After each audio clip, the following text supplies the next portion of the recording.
जाने साहब, मुझे सबसे पहले तो ये बता दें कि ये जो इतनी अहम मुलाकात जेनेवा के अंदर होने जा रही है, पहले भी ओमान में भी ये मीटिंग हुई, मुज़ाकरात हुए, लेकिन इसमें कोई पेशरफ्त नज़र नहीं आई।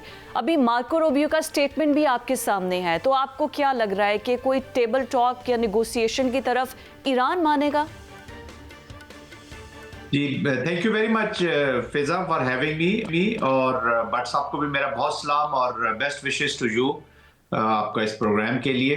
देखिए, ईरान इस वक्त जो नेगोशिएशंस हैं या जो पॉलिटिकल सीन है, डिप्लोमेटिक डायलॉग का सीन है, वो बिल्कुल दैट इज एक इफेक्टिव तरीके से शुरू हो चुका है जी। कुछ चीज़ें तो ऐसी हैं जो डिप्लोमेसी में हमें सामने आ रही हैं, नज़र आती हैं, और कुछ चीजें ऐसी हैं जो बिहाइंड द सीन भी हो रही होती है। तो I think both sides are moving forward because situation is very critical. Middle east पूरा जो है कंसर्न है, एक रीसेट हो रहा है मिडिल ईस्ट में। इंट्रा मिडिल ईस्ट कंटेस्टेशन के अंदर भी एक रीसेट है। ईरान के, सऊदी अरेबिया के, इनके तल्लुकात का माजी की निस्बत आज बेहतर कंडीशन में है। फिर ईरान के ऊपर जो एप्लीकेशन इजराइल की और अमेरिका की रिसेंट पास्ट में हो चुकी है, ईरान के अंदर भी आपने देखा एक माहौल पैदा हुआ जो अनरेस्ट थी, पॉलिटिकल, डिप्लोमेटिक। तो अब इन्हीं चारों चीजों को या इस एनवायरनमेंट से लेकर एजेंडा लेकर अमेरिकन सामने आए, which is about their nuclear, which is about their missile program, their support to proxy, and fourth वो थोड़ा सा इंटरनल भी एक ह्यूमन राइट्स के एक एज अ टूल जरूर यूज करते हैं। स्ट्रेटेजिक टूल बन गया अभी ह्यूमन राइट्स भी for the reason to wage a war. तो ये एक रीजन बन गया और ईरान ने तो बड़ा क्लियरली अपनी रेड लाइंस डिक्लेयर कर दी है कि न्यूक्लियर पे तो बात हो सकती है, beyond nuclear it is red line. तो इस एनवायरनमेंट में डायलॉग का इस वक्त जो एस्टेब्लिश डायलॉग है, people are keeping their fingers cross. उसकी वजूहत ये हैं, एक तो ईरान जो है वो इज अ डिफरेंट सोसाइटी, उसका जो एक स्ट्रक्चर है वो डिफरेंट है। और अभी जो हमारे पास भी इतलात आ रही है वो यही है कि ईरानियन लीडरशिप ने, और खासतौर पे जो आइडियोलॉजिकल लीडरशिप है, उसने डिसाइड किया हुआ है कि वो अगर खुदा न खास्ता if they have to go down तो they will go down fighting. यानी कि अमेरिका अगर वो उनको वॉर में धकेला गया तो वो अमेरिकन इंटरेस्ट जो रीजन के अंदर है उसको वो एंगेज करेंगे। उसके बाद एक नई एनवायरनमेंट भी पैदा हो सकती है। अरब वर्ल्ड भी जो है या जो नेबरिंग कंट्रीज है ईरान की, वो भी कीपिंग देयर फिंगर्स क्रॉस। उनके लिए भी बहुत खतरा है कि every country in the neighbourhood of Iran और जो अरब वर्ल्ड है और पाकिस्तान समेत, we will have cost for this war. इसके स्पिल ओवर इफेक्ट्स आने ही आने हैं, सारे रीजन के ऊपर आने हैं। तो इस एनवायरनमेंट में कोशिश तो यही है और उम्मीद भी ये होनी चाहिए कि मुज़ाकरात कामयाब हो जाएं। लेकिन जिस तरीके से मिलिट्री क्वर्जन के तौर पे कह लें या पोस्चरिंग करके अमेरिका बैठ गया है, अभी दूसरा बैरी बेड़ा भी उनका उसी रीजन में आ रहा है।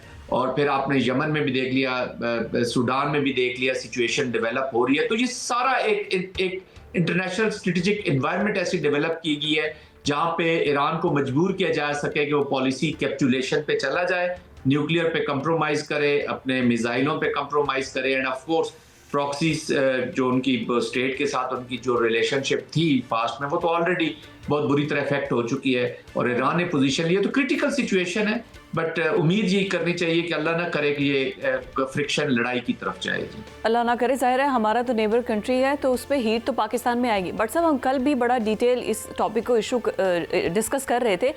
अब जो मार्को रूबियो का स्टेटमेंट है कि अगर खामनाई मुलाकात करना चाहता है तो दे आर वेलकम, हम मीटिंग अरेंज करवा सकते हैं। दूसरा, शहनशाह ईरान के जो बेटे अमेरिका में मौजूद हैं, जब ये पूरा रिजीम चेंज ऑपरेशन कर रहा था अमेरिका बैठ के वहाँ पर, और एक्टिविज़म बहुत ज़्यादा था वहाँ पर, तो उसमें कहा जा रहा था कि शायद उनको ले आएंगे। फिर बड़ी मुलाकातें भी हुई छुप छुपा के पीछे बैक डोर पे।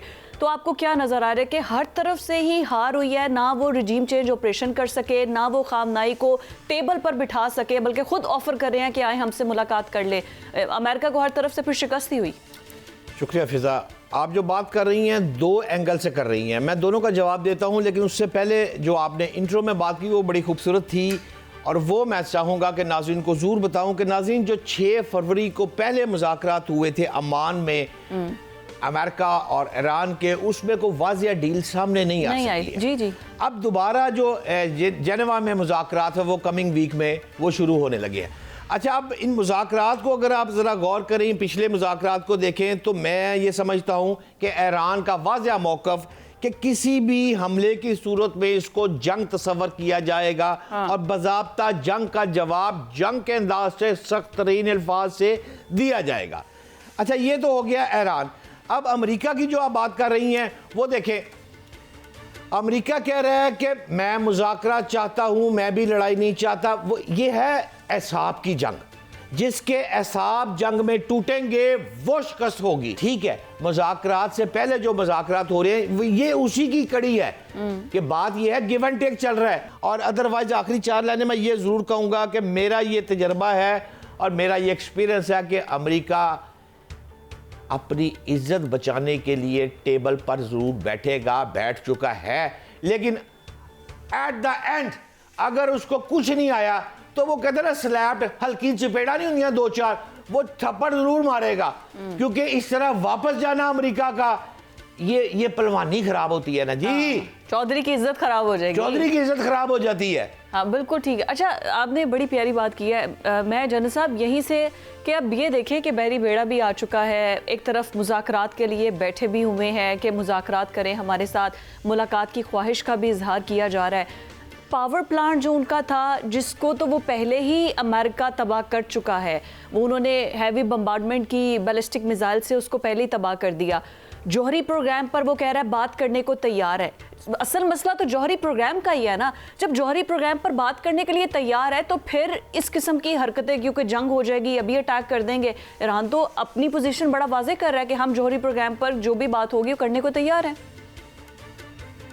देखिए, इस वक्त इशू ये है कि वो जौहरी प्रोग्राम की जो डिमांड्स हैं वो जीरो एनरिचमेंट कहता है यूनाइटेड स्टेट्स कि आपने जीरो एनरिचमेंट करनी है, उस लेवल्स पे लेके आना है। जाके 60% जो स्टॉक पाइल्स हैं जो ईरान के पास है, ईरान कहता है जी मैं उस पर नेगोशिएशन कर सकता हूँ, उसको रिड्यूस कर सकता हूँ, बट जीरो एनरिचमेंट मेरा एक राइट है एक सॉवरन स्टेट का।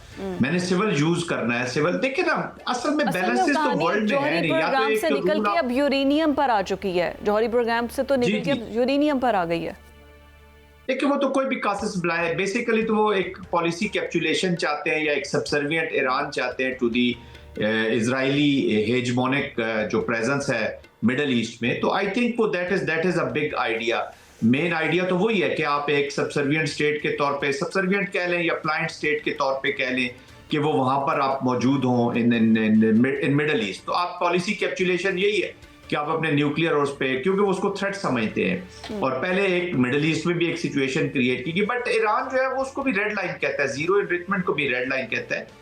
आई थिंक जो विन विन सिचुएशन यही है दोनों के लिए। फेस सेविंग भी हो सकती है कि वो दोनों मिड कोर्स पे कहीं जाकर कंप्रोमाइज जरूर करें। दोनों की गारंटीज देने को कोई तैयार नहीं है, टू बी वेरी ऑनेस्ट। जो फ्रेंड्स भी हैं वो दोनों को एम्फसाइज जरूर कर सकते हैं, बट दोनों को प्रिडिक्ट करना इस वक्त बड़ा ही मुश्किल हो चुका है with specially president Trump in office. तो और कंप्रोमाइज मिसाइल पे कभी भी नहीं करेंगे, क्योंकि अभी रिसेंट पास्ट में ईरान के ऊपर अटैक हो चुका है जी। अमेरिका ने और Israel has already shown their will to attack Iran.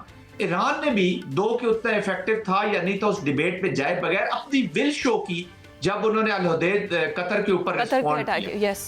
और बैकग्राउंड में, जैसे मैं पहले कह रहा था कि बैकग्राउंड में भी बहुत सी चीजें चल रही होती हैं। तो बस देखिए, अभी पाकिस्तान को भी एक अपॉर्चुनिटी है। बोर्ड ऑफ पीस में भी बैठा होगा, पाकिस्तान की चीफ फील्ड मार्शल जो है मार्क रूबियो से भी उनकी मुलाकात हुई। ऑफ कोर्स वो उनको बेहतर एडवाइस जो सजेशन पाकिस्तान दे सकता है वो यही है कि एंटी वॉर सजेशन होनी चाहिए, because then we have a situation. और देखिए, वॉर तो अमेरिका शुरू कर देगा खुदा न खास्ता, एंड कौन करेगा? Nobody can predict. 20 इयर्स की उनकी एप्लीकेशन हमने देखी अफगानिस्तान के अंदर, जो क्यास वर्सेस डेमोक्रेसी की वॉर वो लेके आए। डेमोक्रेसी तो वहां पे आई नहीं, क्यास छोड़कर चले गए। तो इस केस को अरब वर्ल्ड भी बड़ा क्लोजली देख रहा होगा कि डिस्टर्ब, प्रिटर्ब एंड क्योटिक ईरान पूरे रीजन के लिए खतरा बन जाएगा। ऑलरेडी अफगानिस्तान की आप सिचुएशन देख रहे हैं, जहां पे नॉन स्टेट एक्टर्स ने गढ़ कर लिया, फिर और आप क्यास छोड़ना चाहते हैं। अभी भट्ट साहब ने इराक की, लिबिया की, दूसरे ममालिक की मिसाल दी है। तो I think history is not good, that's why people are keeping their fingers cross. और वैसे भी अब जो वॉर भी है वो बहुत डिफरेंट हो चुकी है, वो पुराने वाली वॉर वाले तरीके तो नहीं है। बट आगे कमिंग फॉरवर्ड CDF की जो हम मुलाकातें हुई हैं, सिक्योरिटी काउंसिल के अंदर गए हैं, जर्मनी का दौरा किया है, ये इस सारे पर मैं चाहूँगी भट्ट साहब, पाकिस्तान के लिए क्या एक पॉजिटिव, क्योंकि हम जंग जीतने के बाद फील्ड मार्शल को जिस तरीके से, पाकिस्तान को जिस तरीके से पजीराई मिल रही है, दैट इज़ अनमैचेबल। इंडिया को हर जगह पर जगहसाई हो रही है, डिप्लोमेटिक फॉरम्स में भी जो बहुत आगे था, और वो अपने आप को एशिया का पहलवान समझता था। अब ऐसा कुछ भी नहीं है, पाकिस्तान सबसे आगे है। सो कमिंग फॉरवर्ड के इस सारे के सारे दौरे को किस तरीके से देखते हैं, प्लस आगे जिनेवा में मुलाकात होने जा रही है ट्रंप से। जिस तरह आप कहती हैं ना पाकिस्तान सबसे आगे है, वैसे यकीन जाने आपकी बात सुन के दिल ज़रा खुश सा हो जाता है, पता नहीं क्यों, ताज़ा हवा का खुशगवार सा झोंका एक आता है। अच्छा, जो सवाल आप कर रही हैं, देखिए फील्ड मार्शल अल्लाह पाक ने उसको इज़्ज़त दी है, और जितनी इज़्ज़त दी है मैंने अपनी ज़िंदगी में मैंने किसी पाकिस्तान के आर्मी चीफ को इतनी इज़्ज़त मैंने कभी नहीं देखी। अब वो जो मुलाकात कर रहे हैं, अब ज़रा इसकी मुझे थोड़ा सा 1 मिनट दीजिएगा, अब इसकी गहराई में जाना पड़ेगा आपको। पाकिस्तान ने भारत को जो मात दी, वो 7 पहले 5 फिर 7 त्यारे, फिर उनते अमरीका 10 तक चला गया। हाँ। ठीक है जी, ये सारी खेलें हैं क्या, जैसे मैंने पहले भी कहा कि ये सारी कहानी है क्या लैपटॉप की। आप ज़रा गौर करेंगी ना तो पाकिस्तान आपको वीडियो सैटेलाइट नेविगेशन सिस्टम जो है, ये एक जीपीएस सिस्टम है। ये जीपीएस सिस्टम हम अमेरिका का सिस्टम पूरी दुनिया में, वैसे रशिया का भी है, चाइना उसका यूरोप का में भी है, लेकिन पाकिस्तान चाइना के साथ इलाक़ कर चुका है। आप देखें ना, अगर आप उस जीपीएस सिस्टम से वीडियो सैटेलाइट नेविगेशन सिस्टम पर आ रहे हैं तो ये नाज़रीन के लिए आसान ज़बान में, मेरे घर का गुज़श्ता रोज़ कल नेट बंद हो गया, मैंने अपने मोहल्लेदार को कहा यार अपना पासवर्ड दे दें ज़रा, उसने अपना नेटवर्क जो है वो मुझे पासवर्ड दे दिया, मेरे घर के लैपटॉप मोबाइल सारे चल पड़े। अब मेरा नेट ख़राब था, मैंने मोहल्लेदार से ले लिया। ये जीपीएस सिस्टम अमेरिका सारी दुनिया में दे रहा है, लेकिन चाइना के साथ अगर वीडियो सैटेलाइट नेविगेशन सिस्टम है, वो अगर खुदा न खास्ता किसी भी मुल्क के साथ जंग हो जाती है तो उसको पकड़ नहीं पाएगा, क्योंकि चाइना अपना सका भरा है। अब उसका इम्पैक्ट फौजी ऑपरेशन पर असर होगा, सिविलियन इंफ्रास्ट्रक्चर जो है उस पर असर है, तकनीकी और जोग्राफियाई असरात उस पर मरतब होंगे। लेकिन फिजा में आखिरी 3 लाइनें सिर्फ ये कहूँगा कि इस प्रोग्राम में जो बात कर दी है ना जनरल साहब ने कि जी मशरक़ वस्ता, अगर जंग हुई अमेरिका और ईरान की, मशरक़ वस्ता और उसका इम्पैक्ट पाकिस्तान पर पड़ेगा, इससे मैं 2000% तक मुतफिक हूँ। ये है असल आज की पंच लाइन। लेकिन इस पंच लाइन का जवाब ये है कि याद रखिएगा मेरे नाजरीन, अगर ईरान पर हमला हुआ और उसने अमेरिका की मुख्तलिफ ममालिक में बेसिस है उन पर हमला कर दिया, मिसाइल दाग दिए जो उसके बाद बड़े तादाद में हैं, वो उसने दाग दिए, तो 500 फौजी अमरीकी मर गया, उसके बदले में आप 5 लाख ईरानी मार ले। ये 500 का भार अमेरिका उठा नहीं सकता। जंगे फिजे रिवर्स हो जाएगी। अमेरिकन लाइफ वो समझते हैं कि that is the most important. Major साहब, मैं आपकी तरफ जब आऊँगी तो मैं ये ईरान वाले इशू पर तो हमारी हो गई, मैं जो फील्ड मार्शल का जो जर्मनी का दौरा है, इलाकाई सलामती उमूर पर, खित्ते की स्टेबिलिटी पर बड़ी ब्रीफिंग और बड़ी अहम मुलाकातें हुई हैं। जनरल साहब कोई कमेंट करना चाहेंगे इस पर? ये देखिए, पाकिस्तान ने जो मार्के हक के बाद एक नोशन ऑफ विक्ट्री लिखा थ्रू द मिलिट्री एप्लीकेशन, उसके बाद पाकिस्तान को एक न सिर्फ रीजन में बल्कि इंटरनेशनल अरीना के ऊपर हम देख रहे हैं कि एक इम्पॉर्टेंट प्लेयर के तौर पर सामने आया है। और मिडल ईस्ट हो या साउथ एशिया हो, उसमें जो फील्ड मार्शल का जो आई मीन एक कोलैबोरेशन, कोऑपरेशन या जो अंडरस्टैंडिंग एस्टेब्लिश हुई है विद अमेरिका, वेस्ट भी उसको बड़े क्लोजली देख रहा है। ऑफ कोर्स पाकिस्तान एक स्टेबिलिटी का ब्रिज है जी, a bridge between two ideologies, a bridge between two factions, दो फ्रिक्शंस के दरमियान। अमेरिका चाइना कर लें, अमेरिका ईरान देख लें, ईरान सऊदी अरेबिया देख लें, और अभी गाजा के अंदर आप देख लें, वो पाकिस्तान जिसके बारे में कोई बातचीत नहीं थी इस मार्के हक से पहले, it was not on the international scene, तो वो इफेक्टिव हो गया।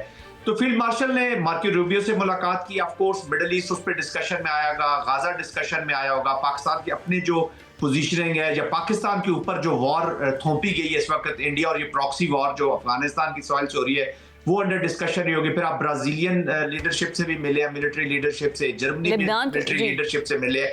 तो पाकिस्तान की मिलिट्री डिप्लोमेसी जो है इस वक्त पाकिस्तान को एक बड़ा मुमताज मकाम दे दिया है। आप वो जो कान आपको नहीं सुनना चाहते थे वो सुन रहे हैं, जो आंखें नहीं देखना चाहती थी वो देख रही हैं। अब ये पाकिस्तान पे डिपेंड करता है कि हाउ क्राफ्टली और स्मार्टली हम इसका पूरा फायदा उठाते हैं to pursue our political and diplomatic objectives. I think field marshal is leading from the front और इसका पूरा में फायदा बिल्कुल पूरा फायदा हम उठा भी रहे हैं, डिप्लोमेटिक स्मार्ट मूव हम खेल रहे हैं। Credit goes to Pakistani leadership.